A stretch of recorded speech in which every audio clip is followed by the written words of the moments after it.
तो अब आगे बढ़ते हैं, इसमें देखिए क्या है, क्या लिखा हुआ है, a decomposition of Jharkhand growth rate. Jharkhand का जो विकास दर है उसके अलग अलग घटक, यानी आप नीचे और देख सकते हैं, यहां पे लिखा हुआ है sectoral share in the gross state value added,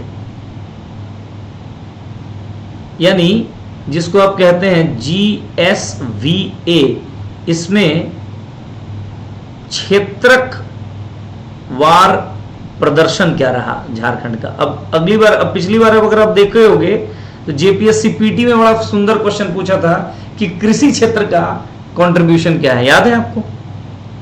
तो कुल मिला करके आपको ये देखना है। आपको पता है अर्थव्यवस्था को 3 अलग अलग क्षेत्रकों में बांटा जाता है, प्राथमिक क्षेत्रक, द्वितीयक क्षेत्रक, तृतीयक क्षेत्रक। प्राथमिक क्षेत्रक में आपका एग्रीकल्चर हो गया, फॉरेस्ट्री हो गया, इसके अलावा एनिमल हस्बेंड्री हो गया, इसके अलावा आपका जो फिशरी हो गया, ये सब चीजें आती हैं, ठीक है।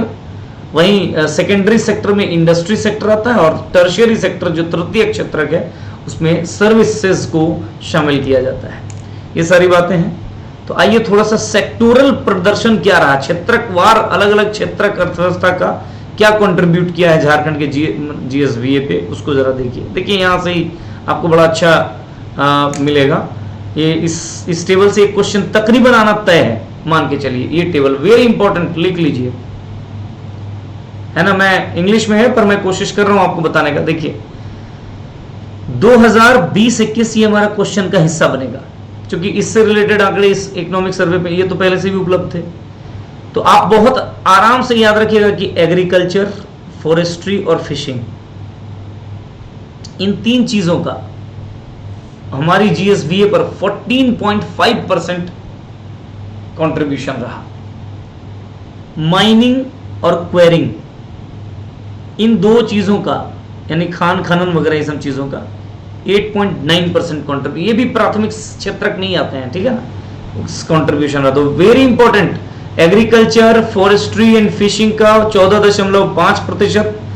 अब अगर प्रश्न आपसे पूछ दे, मैं बता रहा हूं आपको कि कृषि एवं संबद्ध क्षेत्र का कंट्रीब्यूशन कितना रहा 2020-21 में, तो 14.5% होगा। लेकिन अगर देखिए, अब देखिए यहां पे जरा समझिए, यहां पे ये प्राइमरी सेक्टर के बारे में बता रहा है, जो 1+2, यानी ऊपर में जो हमने देखा ना अभी, ये 1 और ये दोनों जब मिला देंगे इन दोनों को, तो कितना हो रहा है जी,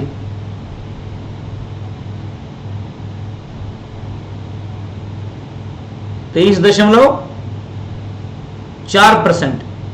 तो देखिए 23.3% दिखा रहा है प्राइमरी सेक्टर का। यानी प्राइमरी सेक्टर में अगर आप बात करो तो agriculture, forestry, fishing, mining, quarrying सब आ रहे हैं। लेकिन अब केवल अगर कृषि एवं संबद्ध क्षेत्र का पूछ दे आपको तो 14.5% लिख लीजिए अपनी कॉपी में। और अगर ओवरऑल प्राथमिक क्षेत्र का पूछ दे आपको तो 23.3% हमारी GSVA पर इस क्षेत्र का, प्राथमिक क्षेत्र का योगदान रहा। अब आगे बढ़ते हैं। अगर आपसे केवल मैन्युफैक्चरिंग का पूछ दिया जाए तो मैन्युफैक्चरिंग अकेले, पूरा प्राथमिक क्षेत्र के बराबर अकेले इंडस्ट्री सेक्टर में मैन्युफैक्चरिंग कंट्रीब्यूट कर रहा है 23.3%। आप देख सकते हैं, बहुत बढ़िया ऑब्जर्वेशन वाली बात है। और पूछा जा सकता है, स्टेटमेंट दिया जा सकता है कि प्राथमिक क्षेत्र के द्वारा GSVA में जितना योगदान किया गया है मैन्युफैक्चरिंग सेक्टर का या विनिर्माण क्षेत्र का योगदान उतना ही है। बिल्कुल करेक्ट स्टेटमेंट है। 23.3% अकेले मैन्युफैक्चरिंग और 23.3% पूरा का पूरा प्राथमिक क्षेत्र, राइट। ठीक उसी प्रकार electricity, gas, water supply, other utilities, इनका GSVA पर 1.6% और कंस्ट्रक्शन का GSVA पर 8.1%। और यही तीनों मिला करके manufacturing, electricity, gas, water supply, other utilities and construction, यही तीनों मिला करके सेकेंडरी सेक्टर का निर्माण करता है। तो ओवरऑल अगर सेकेंडरी सेक्टर का देखें तो 33.0%। बहुत बढ़िया। यानी अगर मैं कहूं, देखिए अगर मैं यहां पे लिखूं कि जो योगदान है वो प्राथमिक क्षेत्र का 23.3%, वहीं अगर द्वितीय क्षेत्र की बात करो आप तो कितना है जी, तो 33%। ठीक है ना, 2020-21 में कंट्रीब्यूशन। करेक्ट, बढ़िया से लिख लीजिए। वहीं अगर एग्रीकल्चर में बात करें केवल, तो कितना हो रहा था, कितना हमने देखा, ओहो कितना देखा जी केवल एग्रीकल्चर में। तो केवल एग्रीकल्चर में अभी मैं दिखा देता हूं आपको, आप देख सकते हैं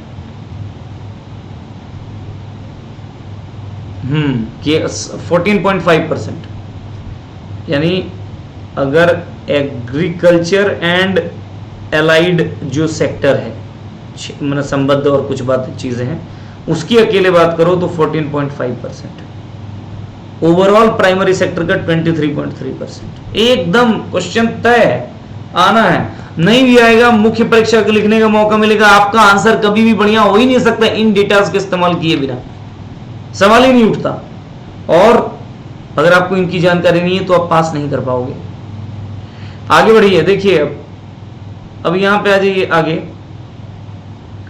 जो टर्शरी सेक्टर आपको नजर आ रहा है 6, 7, 8, 9, 10, 11, यानी यहां से पूरा, यहां से 11वां तक क्या क्या आता है, ट्रेड यानी व्यापार, repair, hotels, restaurants, transport, storage, communication, वित्तीय सेवाएं, real estate, ownership of dwelling and professional services, public administration, other services, ये सारी चीजें सेवाओं के अंतर्गत आता है। और टर्शियरी यानी तृतीय क्षेत्र के अंतर्गत आता है। और तृतीय क्षेत्र का योगदान 43.7% है। समझ में आई मेरी बात? तो तृतीय क्षेत्र का, अगर यहां पे हम तृतीय क्षेत्र भी लिख दें, का 43.7% है। प्रश्न किसी भी तरीके से अगर पूछ दे, आपको पूछने की पूरी संभावना, या तो आपको केवल एग्रीकल्चर एंड एलाइड का पूछ दे, या तो मैन्युफैक्चरिंग का भी केवल पूछा जा सकता है, क्योंकि ये अकेले प्राइमरी सेक्टर के बराबर का कंट्रीब्यूशन कर रहा है, इसलिए यहां से भी एक सवाल आपसे बनाया जा सकता है। तो ध्यान रखिएगा। बाकी इधर से तो बन ही सकता है कि प्राथमिक क्षेत्र का योगदान 2020-21 में 23.3%, द्वितीय क्षेत्र का 33% और तृतीय क्षेत्र का 43.7%। करेक्ट। तो आपने सेक्टोरल वेरिएशन देखा, ये आप देख सकते हैं, ग्रोथ रेट के बारे में बात कर रहा है। तो ग्रोथ रेट भी अगर आप बात करो, देखिए इसमें भी बड़ा समझने वाली बात है। आप पूरे में आप देख सकते हैं सर्वाधिक ग्रोथ रेट यहां पे नजर आएगा 2019-20 से 2021 में 26% के ग्रोथ रेट से कृषि और संबद्ध जो क्षेत्र है वो बढ़ रहा है। Very interesting. बट ओवरऑल चूंकि माइनिंग वगैरह ये माइनस में गया है इस बार, तो ओवरऑल जो प्राइमरी सेक्टर का जो ग्रोथ रेट देखा गया है वो 10.2% है। 10.2% है। इसके अलावा आप मैन्युफैक्चरिंग चल जाइए, भले ही मैन्युफैक्चरिंग का कंट्रीब्यूशन बहुत ज्यादा है, लेकिन ग्रोथ रेट बहुत ज्यादा नहीं है, मतलब माइनस में, नेगेटिव में। और ओवरऑल अगर आप सेकेंडरी सेक्टर का ग्रोथ रेट देखो तो -7.1% है। ये तो प्लस में 10.2%, लेकिन ये -7.1% में सेकेंडरी सेक्टर देख सकते हैं, नेगेटिव ग्रोथ रेट दिखा रहा है। ये नेगेटिव ग्रोथ रेट दिखाया, ठीक है। और जब आप टर्शियरी सेक्टर की बात करेंगे तो ये भी आपका माइनस में गया है 10%, ड्यू टू ओनली कोविड-19 और कुछ नहीं, ध्यान रखिएगा। तो अगर ग्रोथ रेट की बात करो आप तो 10.2% प्राइमरी। देखिए क्वेश्चन पूछने का जो जगह है, अगर आप ग्रोथ रेट की बात करो, उसको भी थोड़ा सा मैं लिख दूं, है ना, यानी अगर आप वृद्धि दर की बात करें तो प्राइमरी सेक्टर जो आपको नजर आ रहा है वो 10.2%, सेकेंडरी सेक्टर जो नजर आ रहा है माइनस में गया है कितना, तो आपका -7.1%। और अगर टर्शियरी सेक्टर की बात करें आप तो ये आपका कितना गया है जी, तो ये भी लगभग -10% के आसपास दिखा रहा है। यानी यहां से एक बात समझ में आई कि 2019-20 से 20-21 के दौरान केवल प्राथमिक क्षेत्र सकारात्मक विकास दर को हासिल कर पाया, बाकी ये दोनों नेगेटिव है, ये नेगेटिव में है और ये पॉजिटिव में है। और इसमें भी जो एक क्वेश्चन बन सकता है, यहां से वेरी इंपॉर्टेंट बन सकता है कि कृषि एवं संबद्ध जो क्षेत्र है इस प्राइमरी सेक्टर का हिस्सा है ना, एग्रीकल्चर एंड प्लस समथिंग जो क्षेत्र है, ये अकेले 26% का ग्रोथ रेट को अचीव किया है। वेरी नाइस ग्रोथ रेट है ना, तो ध्यान रखिएगा। सबसे ज्यादा नेगेटिव में कौन गया है, तो ट्रेड, रिपेयर, होटल्स, रेस्टोरेंट्स। जाहिर है जब भी कोविड-19 होगा तो इन चीजों को बाधित करेगा, लोग घर से निकलेंगे ही नहीं, तो सबसे अधिक तो यही होगा ना। इसके अलावा ट्रांसपोर्ट, स्टोरेज, कम्युनिकेशन, ये दोनों क्षेत्र जो है काफी, मैंने 18.2% का नेगेटिव ग्रोथ रेट इन दोनों क्षेत्र में देखा गया। उम्मीद करता हूं आपको ये सारे आंकड़े काम आएंगे और आप आराम से क्वेश्चंस बना पाएंगे, है ना। बाकी जो चीजें हैं मुझे लग रहा है कि अब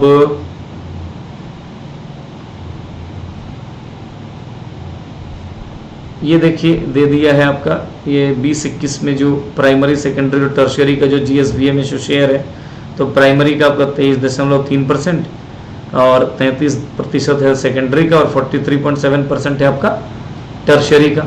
ये मैंने अभी आपको बता दिया। बड़ी बढ़िया प्रश्न बन सकता है। सवाल जहां तक एग्रीकल्चर, फॉरेस्ट्री एंड फिशिंग का है, इसने बढ़िया ग्रोथ रेट भी दिखाया और इसका कंट्रीब्यूशन भी ठीक ठाक रहा, है ना। अब देख सकते हैं एग्रीकल्चर, फॉरेस्ट्री एंड फिशिंग का तो अलग अलग वर्षों में ये सिचुएशन रहा है ना। इसमें भी अगर आप फॉरेस्ट थोड़ा सा ये चेक करें, जैसे क्रॉप्स की बात करो, अनाजों की बात करें, तो ये सबसे अधिक दिखाई दे रहा है। इसके बाद लाइव स्टॉक दिखाई दे रहा है, फिर फॉरेस्ट्री और उसके बाद फिशिंग एंड एक्वाकल्चर। इसमें भी एक क्रम बनाया जा सकता है। सब छोड़ दीजिए। इंडस्ट्रियल आउटपुट में अगर आप देखना चाहो तो सबसे बेहतर रहा है मैन्युफैक्चरिंग, ये देख सकते हैं 55.5% अकेले कंट्रीब्यूट कर रहा है। हाँ, हमने देखा भी मैन्युफैक्चरिंग अकेले पूरा प्राइमरी सेक्टर के बराबर, अभी तो हमने देखा ना। तो ये सब चीजें हैं और मुझे लगता है कि जो काम की चीजें जहां से क्वेश्चंस आने चाहिए वो आपने देख लिया है। ठीक है, रेट ऑफ क्या है ये, inflation in different states of India. अगर इन्फ्लेशन को देख लीजिए तो इन्फ्लेशन सबसे अधिक कहां आपको दिखाई दे रहा होगा, जम्मू एंड कश्मीर में नंबर 1 में यही है और नंबर 2 में आपको दिल्ली नजर आ रहा है,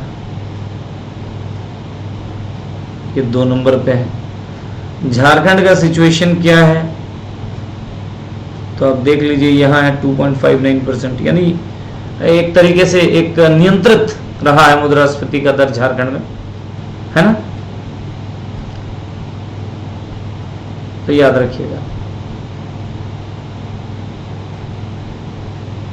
इन्फ्लेशन देख सकते हैं आप, हमेशा झारखंड का भारत की तुलना में कम रहा है, आप आराम से देख सकते हैं। रूरल अर्बन इन्फ्लेशन में अगर बात करो तो रूरल इन्फ्लेशन हमेशा कम रहता है अर्बन की तुलना में, मुद्रास्फीति यानी एक तरीके से महंगाई का दर तो शहरी क्षेत्र की तुलना में ग्रामीण क्षेत्र में कम रहा है ना। इन्फ्लेशन रूरल की बात करो आप तो आप देख सकते हैं झारखंड में हमेशा इंडिया से कम रहा है, और इन्फ्लेशन अर्बन की बात करो तो कभी कभी झारखंड का ज्यादा हो गया है, यानी मुद्रास्फीति शहरी क्षेत्रों में कभी कभी झारखंड ज्यादा। अब देखिए यहाँ पे poverty in Jharkhand, very important data आपके परीक्षाओं और आपके एकदम इंपॉर्टेंट है। तो जो आपका national multi dimensional poverty index है, यानी राष्ट्रीय बहुआयामी गरीबी सूचकांक, उसका जो बेसलाइन रिपोर्ट है जो नीति आयोग द्वारा तैयार किया जाता है, कहा जा रहा है कि राज्य में 46.16% लोग गरीब हैं, आर पुअर, अगर हेड काउंट पॉवर्टी की बात करो तो। ठीक है ना। और उसमें भी याद रखिएगा कि ये जो ओवरऑल राज्य में 46.16% है, लेकिन अगर आप ग्रामीण आबादी की बात करें तो आपको 50.93% गरीब लोग यहीं मिलेंगे, और शहरी की अगर आप बात करो तो आपको लगभग 15.26% मिलेगा। तो कुल मिलाकर के ये भी एक अच्छा आंकड़ा पूछा जा सकता है ना। तो कुल मिलाकर के 46.16% झारखंड की कुल आबादी के इतने प्रतिशत लोग गरीब हैं, और जिसमें भी ग्रामीण क्षेत्र विशेष रूप से गरीबी का मार झेल रहा है। आंकड़े स्पष्ट रूप से इस बात को बता रहे हैं। करेक्ट।